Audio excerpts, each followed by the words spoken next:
세계 민담 이야기 인도편.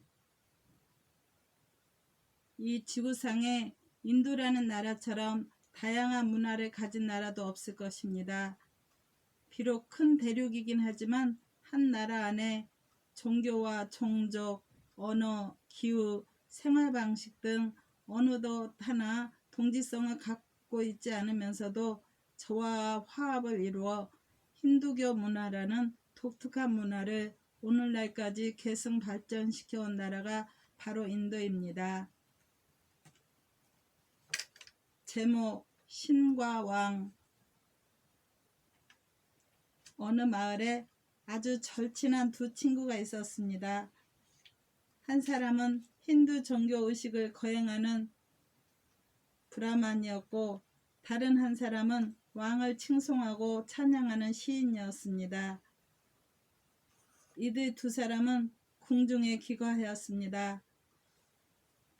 여러 해를 함께 지내온 어느 날 시인이 말했습니다. 우리 오늘 대왕님께 가보세. 대왕님께서 기분이 좋으시면 우리에게도 행운이 따를 걸세. 그러나 브라만은 그 이야기가 마음에 들지 않았습니다. 행운은 신이 주시는 것인데 왕이 어떻게 한다는 말인가?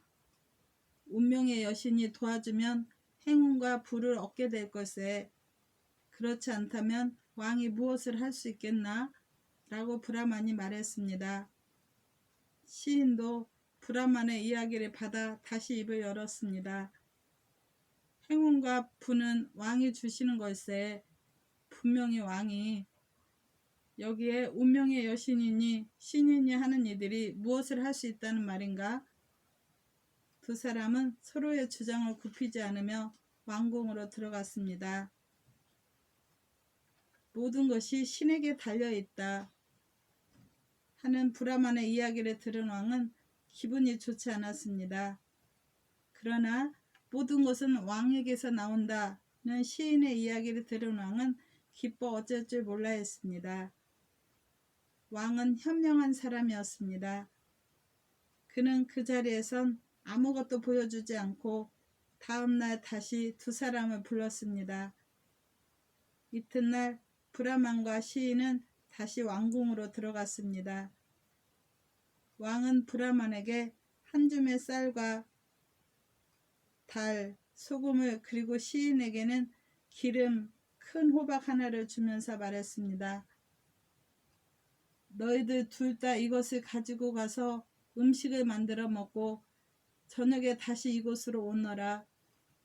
너희들이 다시 만나게 되면 왕이 주는지 아니면 신이 주는지를 알게 될 것이다.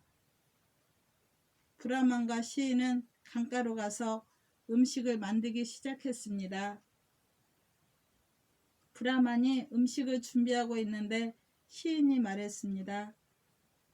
이봐, 왕께서 알고 주셨는지 모르고 주셨는지 나에게 큰 호박을 주셨는데 이 호박을 먹게 되면 옛날에 다쳤던 허리가 다시 아프게 될 거야.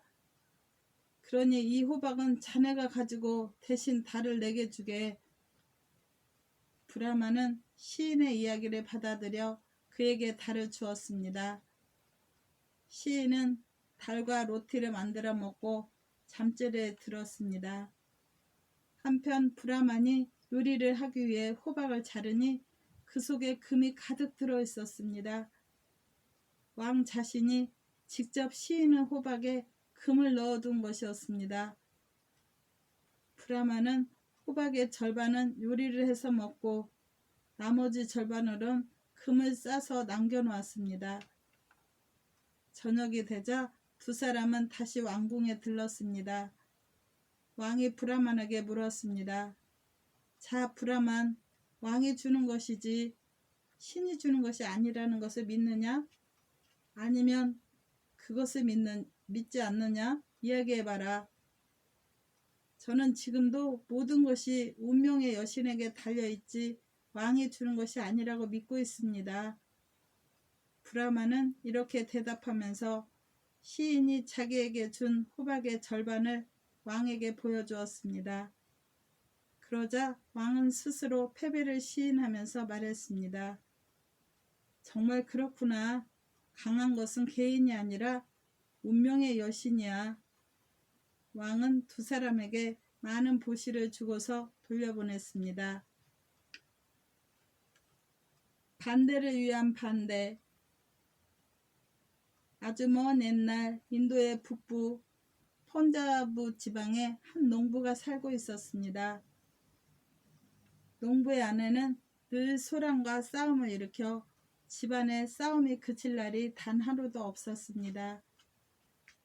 농부가 오늘은 무척 덥군 하고 말하면 아내는 여보, 오늘은 매우 서늘한데 어떻게 당신은 덥다고 하죠? 하고 쏘아붙였습니다. 농부는 더 이상 아무 말도 하지 않았습니다. 싸움질이나 좋아하는 괴팍한 여자와 논쟁을 해봤자 무슨 소용이 있겠습니까? 비가 온종일 내리던 어느 날 농부가 말했습니다. 오늘따라 빵이 먹고 싶군. 어서 빵을 굽도록 해요. 이 말을 듣자 아내는 벌컥 화를 내며 말했습니다. 어디서 빵을 만들어 와요? 집에는 우유도 없고 밀가루도 없어요. 집에 앉아서 빵 먹을 생각만 하고 있군요. 사실 그녀는 남이 하는 모든 이야기를 거꾸로 말하는, 다시 말해서 반대를 위한 반대를 하는 그런 여자였습니다. 그러나 농부는 항상 꾹 참으며 지냈습니다. 하루는 농부가 깜빡 잊고 낫을 집에 두고 둔 채 일하러 나갔습니다. 그는 급히 집으로 되돌아왔습니다. 집에 돌아와 보니 아내는 화덕에 후라이팬을 얹어놓고 빵을 굽고 있었습니다. 온 집안에 맛있는 빵 냄새가 풍겼습니다. 농부는 군침이 돌았지만 아무 말도 하지 않았습니다. 조금 후에 아내는 빵을 모두 먹어치우고는 몇 개의 남은 빵은 싸서 상자 속에 감추어 두었습니다. 그리고 그녀는 물 한 잔을 마시고 나서 침대에 벌렁 드러 누웠습니다.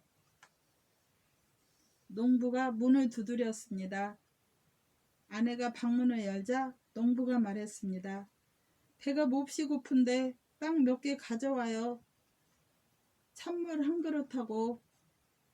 빵이요? 어디서 빵을 가져와요? 아내는 화를 벌컥 내며 말했습니다. 제가 말했잖아요. 집에는 밀가루도 없고 우유도 없다고요. 당신은 매일 먹는 꿈만 꾸는 모양이군요. 거지같이. 농부는 몹시 화가 났습니다. 그는 아내에게 복수할 방법을 생각했습니다. 며칠이 지난 뒤 농부가 말했습니다. 당신 처남이 친정에서 결혼한다고 연락이 왔어요. 결혼식에 갈까요? 그럼 가야죠. 제 동생이 결혼한다는데 제가 안 가면 어떻게 되겠어요? 당연히 가야죠. 그럼 며칠 있다가 갑시다. 동생 결혼식에 갈 건데 옷이랑 장신구를 장만해야지. 며칠 걸릴까요? 아니 왜 며칠씩이나 기다려요? 저는 오늘 갈 거예요. 당신은 마음대로 하세요. 농부는 이제 아내의 사고방식을 알아차린 것입니다. 그는 말했습니다. 좋아요. 그러면 지금 당장 가다가 먹을 음식을 장만하도록 해요. 3시간 후에 출발합시다. 왜 3시간 뒤에 가요? 저는 지금 당장 갈 거예요. 농부의 아내는 옷을 차려입고 떠날 준비를 했습니다. 농부는 아무 말도 하지 않고 조용히 아내의 뒤를 따라 나섰습니다. 길을 가던 중 강이 하나 있었습니다. 그 당시 사람들은 쇠꼬리를 잡고 강물을 건넜습니다. 농부는 아내에게 말했습니다. 이 소의 꼬리가 튼튼하고 안전해요. 이걸 잡아요. 나는 꼬리가 반쯤 잘려진 소의 꼬리를 잡고 건널 테니. 안 돼요. 당신이 이 쇠꼬리를 잡아요. 제가 잘린 쇠꼬리를 잡겠어요. 고집불통 아내가 말했습니다. 당신 마음대로 해요. 농부가 대답했습니다. 두 사람은 물속으로 들어갔습니다. 강 한복판에 다다랐을 때 농부가 아내에게 외쳤습니다. 조심해요. 꼬리를 꼭 붙잡아야 돼. 손을 놓으면 물속에 빠져요. 내가 왜 꼬리를 꼭 붙잡아야 해요? 난 지금부터 새 꼬리를 놓을 거예요. 손을 놓아야지. 농부의 아내는 갑자기 화를 내면서 새 꼬리를 놓았습니다. 그녀는 강물 속으로 떠내려가면서 허우적거렸습니다. 당신 정신 차려요. 정신을. 내가 지금 들어갈 테니까. 농부는 큰 소리로 외쳤습니다. 그러나 아내는 남편의 말을 믿지 않았습니다. 그녀는 즉시 대답했습니다. 누가 날 구해준단 말이에요? 나는 물속에서 지낼 거예요. 농부의 아내는 헤엄을 칠 줄 몰랐습니다. 얼마 후 그녀는 물속으로 가라앉아 버렸습니다. 농부는 몹시 당황하고 슬펐습니다. 그는 사람 살려요! 사람 살려요! 하며 큰 소리로 외쳤습니다. 마을 사람들이 모여들었습니다. 사람들은 강에 빠진 농부의 아내를 찾기 시작했습니다. 그러나 농부는 강물이 흐르는 하류 쪽으로 가지 않고 그 반대쪽인 상류 쪽으로 가서 아내의 시체를 찾기 시작했습니다. 사람들이 그에게 물었습니다. 당신 무엇 하는 거요? 정신 나간 사람처럼 강물이 흐르는 쪽으로 가서 하지 않고 왜 상류에 가서 시체를 찾는 거요? 우리 마누라는 늘 반대로 생각하는 여자이기 때문이라오. 그녀는 모든 일을 항상 반대로 하죠. 그러니 아마 밑으로 떠내려가지 않고 위로 거슬러 올라갔을 거요. 장님과 꼽추. 별난 두 친구가 있었습니다. 한 사람은 장님이었고 다른 한 사람은 곱추였습니다. 두 사람은 함께 살면서 그걸로 하루하루를 보내고 있었습니다. 이들은 매일 밤 잠자리에 들기 전에 그날 모은 돈을 헤아려 장롱 속에 넣어두곤 했습니다. 그런데 두 사람 중에 장님이 더 많은 돈을 모았습니다. 장님의 돈주머니는 계속 불어갔습니다. 이것을 본 꼽추는 시기심에 안절부절 못했습니다. 결국 꼽추는 그냥 있지 못하고 장님을 궁지로 몰아넣을 기회를 노리게 되었습니다. 그러던 어느 날 드디어 기회가 왔습니다. 구걸하러 나가기 위해서는 그들은 조그마한 산을 넘어야 했습니다. 매우 가파른 산이었습니다. 두 사람은 구걸을 마치고 집으로 돌아오고 있었습니다. 가파른 산 중턱에 이르렀을 때 곱추는 붙잡고 오던 장님의 손을 놓고 그를 밑으로 떼밀었습니다. 불쌍한 장님은 바위가 굴러가듯 곤두박질하며 밑으로 떨어졌습니다. 그러나 다행스럽게도 그의 손이 한 덩굴 나무를 잡을 수 있었습니다. 그는 온 힘을 다해 나무를 꽉 잡고는 소리 질렀습니다. 사람 살려! 사람 살려요! 장님의 비명소리를 듣자 어찌된 영문인지 곱추 나쁜 마음에도 변화가 일었습니다. 곱추는 급히 내려가 그를 위로 끌어올렸습니다. 잠시 숨을 돌리고 난 장님이 말했습니다. 이봐 곱추, 왜 나를 떼밀었지? 이미 대답할 말을 궁리해 놓았던 곱추가 말했습니다. 아니야, 내가 왜 너를 떼밀어? 발에 가시가 박혀 그만 손을 놓게 된 거야. 장님은 아무 말도 하지 않았습니다. 그러나 그는 마음속으로 친구를 가장한 이 적 곱추를 경계해야 되겠다고 생각했습니다. 어느 날 곱추는 또 다른 음모를 꾸몄습니다. 그는 어디선가 죽은 뱀 한 마리를 들고 집으로 왔습니다. 그리고 뱀을 토막내어 냄비에 볶도록 장님에게 건네주면서 말했습니다. 오늘은 내가 물고기를 사가지고 왔어. 볼 일이 있어 밖에 좀 다녀올 테니 이것을 볶아서 내 몫을 남겨놓고 먼저 먹도록 해. 그러고 나서 곱추는 밖으로 나갔습니다. 그는 생각했습니다. 이제 장님은 내가 돌아올 때쯤에는 죽어 있을 테지. 벌써 그 귓전에는 장님이 모아놓은 돈주머니에 동전 소리가 들려오는 듯하여 입가에는 엷은 미소가 번지고 입안엔 침이 가득 고였습니다. 그가 떠난 후 장님은 뱀 동강이를 주걱으로 저으며 볶기 시작했습니다. 서서히 달아온 냄비 속에서 뜨거운 기름이 튀기 시작했습니다. 장님의 눈에서는 계속 눈물이 쏟아져 나왔습니다. 얼마가 지났을 때 장님은 마치 무엇이 보이는 것처럼 느껴졌습니다. 갑자기 그 두 눈에 빛이 들어왔습니다.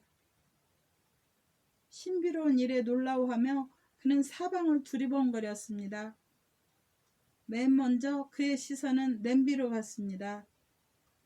냄비 속에 뱀 동강이가 들어있는 것을 본 그는 소스라치게 놀라 비명을 질렀습니다. 그가 눈을 뜨게 된 것은 바로 이 뱀에게서 나온 독기름이 작용한 때문입니다.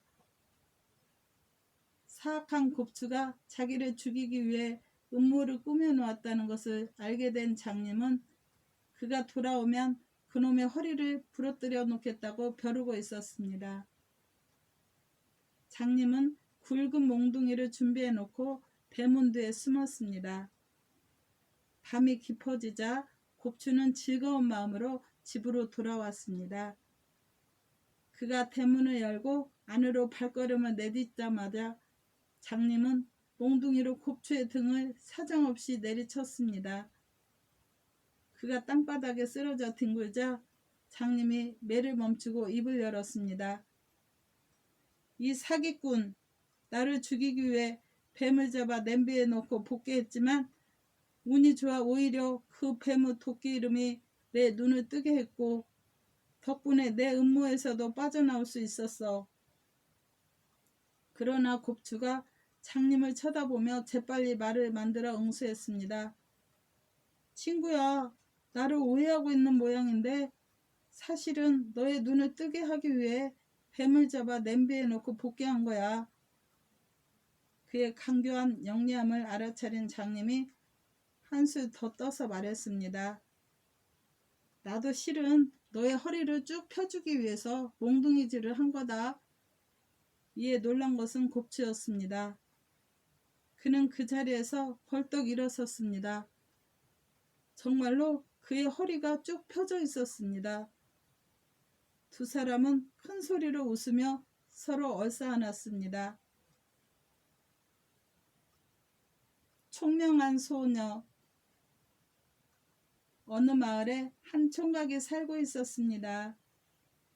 그에게는 논밭도 없었고 그렇다고 특별한 기술이 있는 것도 아니었습니다. 그의 부모는 일찍 돌아가셨고 가까운 친척도 없었습니다. 때문에 그간 여지껏 결혼을 하지 못한 것입니다. 그는 결혼을 하기 위해 무척 노력했지만 그에게 딸을 주겠다고 나서는 사람은 아무도 없었습니다. 그 마을에는 교활하고 꾀가 많은 이발사가 살고 있었습니다. 그는 이미 수백 명이나 되는 불구 처녀 총각들을 거짓말을 해서 결혼시켜 주었습니다. 가난한 그 총각도 이발사에게 가서 신청을 했습니다. 이발사 아저씨, 아무나 좋으니 저도 장가 좀 가게 해주세요. 평생 그 은혜는 잊지 않을게요.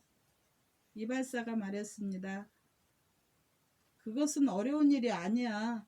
누구든지 말만 해. 그러면 그 여자와 결혼시켜 줄 테니까. 어때? 공주와 결혼시켜 줄까? 총각은 이발사가 자기를 조롱하고 있다고 생각했습니다. 아저씨, 가난한 처녀와 맺어주세요. 제가 어떻게 공주와 결혼하겠어요? 그러나 이발사는 고개를 내저으며 말했습니다. 세탁소에 가서 멋진 옷을 빌려 입고 어디서든 흰 말을 구해 타고 와. 그리고 10마리 정도의 여우를 모으기만 해. 그러면 나머지 일은 내가 다 알아서 할 테니까. 가난한 총각은 그의 말대로 했습니다. 그는 마을 밖 큰 나무 밑에 여우들을 데리고 서 있었습니다. 한편 이발사는 급히 왕이 살고 있는 궁전으로 갔습니다. 왕의 애동딸은 아직 처녀였습니다. 그녀는 무척이나 예쁘고 총명했습니다. 여러 왕자들이 왕에게 와서 구원했지만 공주는 모두 싫다고 거절해버렸습니다. 누구든 나와 결혼할 사람은 나보다 더 잘생기고 똑똑한 사람이어야 해 라고 그녀는 말하곤 했습니다. 이발사는 왕후 귀에다 대고 말했습니다. 당신이 찾고 계시는 사익감을 발견했습니다. 그는 매우 큰 나라의 왕입니다.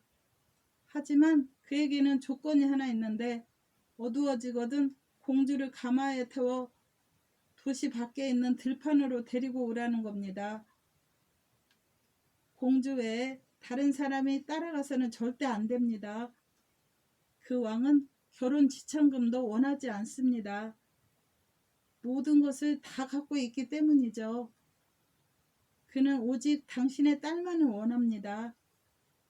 왕은 이번만큼은 딸에게 묻지 않았습니다. 왜냐하면 그녀는 번번이 결혼하지 않겠다고 거절해 왔기 때문이었습니다. 날이 어두워지자 왕은 딸을 가마에 태우고 도시 밖으로 나갔습니다. 멀리 들녘에서는 여우들이 소리를 지르고 있었습니다.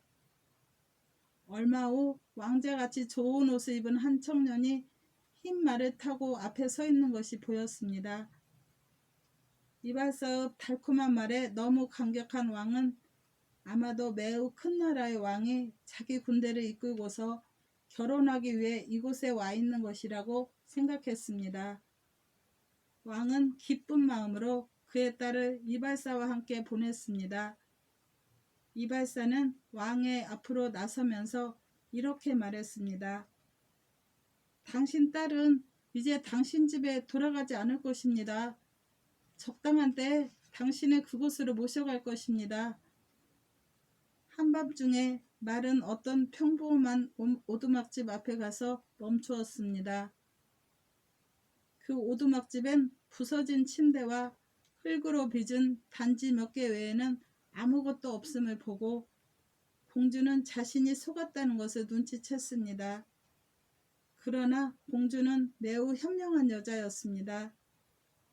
그녀는 자신의 운명을 탓하며 물어봐야 아무런 소용이 없다는 것을 알았습니다.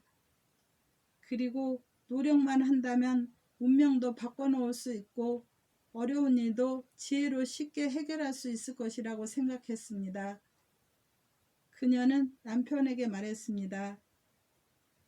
이제 일어날 일은 다 일어났어요. 당신 이제부턴 일을 하세요. 남편이 대답했습니다. 일거리도 없고 또 나는 일을 할 줄도 몰라요. 그 말을 듣고서 공주가 말했습니다. 그럼 어디 가서 실과 바늘을 구해오세요. 남편은 실과 바늘을 구해가지고 왔습니다. 공주는 자기의 비단 치마를 뜯어 여러 가지 인형을 만들어 가지고 남편에게 말했습니다. 가서 이 인형을 팔고 오세요. 그 인형은 너무 예뻐서 삽시간에 팔려나갔습니다. 공주는 볏짚을 모아서 공작새를 만들었습니다. 그 공작새도 시장에서 이내 다 팔렸습니다. 그리고 다음에는 공주는 도시에서 여러 가지 물건과 나무를 구해와 목마를 만들었습니다. 목마 밑에는 바퀴를 달고 그곳에 여러 가지 그림을 그려 놓았습니다. 도시의 상인들은 이 목마를 매우 좋아했습니다. 그들은 공주 남편에게 원하는 만큼 선물을 할 테니 이런 장난감들을 계속 만들어 오라고 말했습니다. 이제 공주의 사업은 날로 번창해 갔습니다. 그녀는 많은 직공을 두고서 나무 장난감을 계속 만들어냈습니다. 공주는 서서히 큰 돈을 모아 궁전보다 몇 배나 더 크고 아름다운 저택을 지어 살게 되었습니다. 한 번은 그 도시에 화가와 조각가들의 작품 전시회가 열렸습니다. 그 전시회에는 훌륭한 작가들의 그림과 조각들이 전시되었습니다. 공주도 빛랑 나뭇잎으로 만든 조그마한 집을 출품했습니다. 전시회에 모인 모든 사람들이 공주의 초가집을 보고 감탄하며 매우 칭찬했습니다. 그녀는 1등상을 받게 되었습니다. 그런데 바로 그곳에 이 상을 수여하기 위해 왕이 초대되었습니다. 상을 수여하려는 순간 왕은 초가집을 만들어 1등상을 받는 사람이 바로 자기 딸임을 알았습니다. 공주는 이제까지의 모든 이야기를 들려주며 말했습니다. 아버지께서는 이발사와 게임에 넘어가 저의 일생을 이렇게 망쳐 놓으셨어요. 이발사는 어리석고 무식한 청년과 저를 맺게 했답니다. 만약 저에게 예술가적인 소질이 없었더라면 저는 벌써 굶어 죽었을 거예요. 저의 집과 재산 그리고 하인들 모두 저의 슬기와 지혜 그리고 노력의 대가로 이루어진 것이랍니다. 이 말을 들은 왕은 자기의 잘못을 크게 뉘우쳤습니다. 양반과 천인 베나레스 부근의 어느 마을에 한 판디트 중에서 가장 높은 계급인 브라만 출신으로서 모든 종교의식을 주관하는 대학자를 가리킵니다.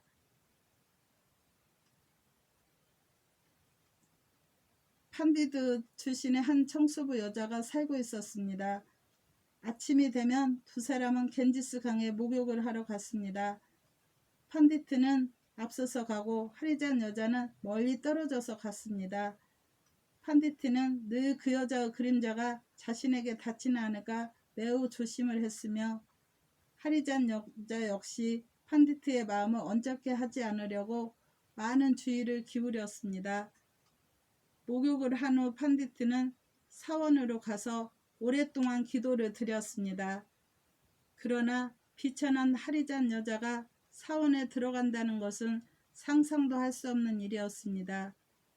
그녀는 바깥에 서서 신에게 기도를 드리곤 했습니다. 판디트는 비천한 그녀가 신에게 기도를 드리는 것이 몹시 못마땅했습니다.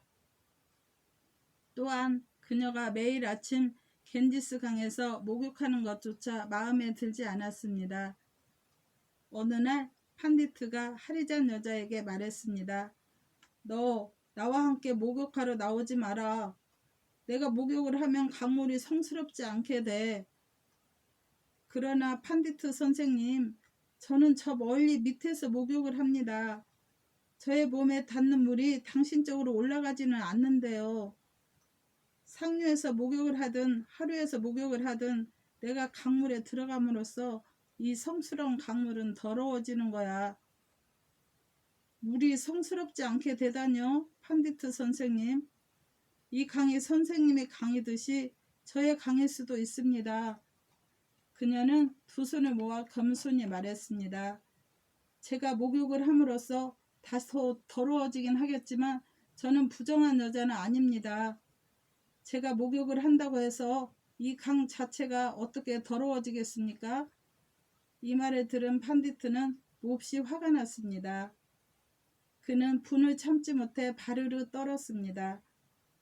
그는 그녀가 부끄러워 얼굴을 못 들 정도로 불쾌하고 냉혹한 말을 그녀에게 퍼부었습니다. 그녀는 듣다 못해 귀를 막았습니다. 그런 더러운 욕짓거리는 당신의 품위에 걸맞지 않습니다. 판디트 선생님, 그녀가 말했습니다. 그러는 동안 사람들이 모여들기 시작했습니다. 사람들은 무슨 일인지 의아해했습니다. 그녀는 몇 년 만에 만나는 부부나 친구처럼 판디트를 껴안고 있었던 것입니다. 한참 후에 그녀는 판디트를 놓아주었습니다. 풀려나자마자 판디트는 고함을 지르기 시작했습니다. 이 미친 여자, 하리잔, 불가촉 천민, 지옥에도 못 들어갈 여자. 그녀는 웃으면서 말했습니다. 걱정 말아요, 판디트 선생님. 저는 이 땅 위에서 살 거예요. 판디트는 그 두 주먹을 움켜쥐면서 말했습니다. 내가 너를 이 땅에 살도록 그냥 내버려 두지 않을 테다. 왕한테 가서 너를 고발해 나라 밖으로 내쫓아버리겠다. 내가 나를 어떻게 알고 덤비는 거야? 마음대로 하십시오. 판디트 선생님, 당신과 나는 이제 하나가 되었으니까. 판디트는 왕에게 갔습니다. 그는 사실 이상으로 과장하여 왕에게 고했습니다. 그녀를 불러오너라. 왕이 명령했습니다. 그녀는 곧 출두했습니다. 왕에게 큰 절을 한 후 그녀는 한쪽 귀퉁이에 서 있었습니다. 내가 판디트 선생님을 껴안았느냐? 왕은 성난 목소리로 물었습니다. 예, 껴안았습니다, 임금님. 앞뒤 생각 없이 그와 같은 무모한 짓을 했느냐? 자기 친구를 껴안는데 앞뒤 생각은 무슨 앞뒤 생각입니까? 그녀가 대답했습니다. 그래, 판디트가 너의 친구냐? 예, 그렇습니다. 그 사람과 저와는 아무런 차이가 없습니다. 어떻게 그렇지? 저는 하리잔 출신의 청소부입니다. 천하든 천하지 않든 사람들은 저를 비천한 여자로 여깁니다. 그렇지. 그래서 그녀가 말했습니다. 판디트는 사회에서 덕망 있는 높은 분으로 추앙받고 있습니다. 그런데 경전에는 화를 참지 못하는, 다시 말해서 자기의 감정을 억제하지 못하는 사람을 천한 사람으로 기록하고 있습니다. 화를 낸다는 것은 제일 비천한 계급인 수드라의 표시입니다. 나도 천한 사람, 그도 천한 사람, 그래서 우리는 친구가 되었죠. 그녀의 이 말에 왕도 웃음이 터져나왔습니다. 그제서야 판디트는 브라만이란 신분은 출생에 의해서가 아니라 그 행위에 달려있다는 것을 깨닫게 되었습니다. 들어주셔서 감사합니다. 항상 평안하시고 행복하세요. 구독과 좋아요는 저에게 격려가 됩니다.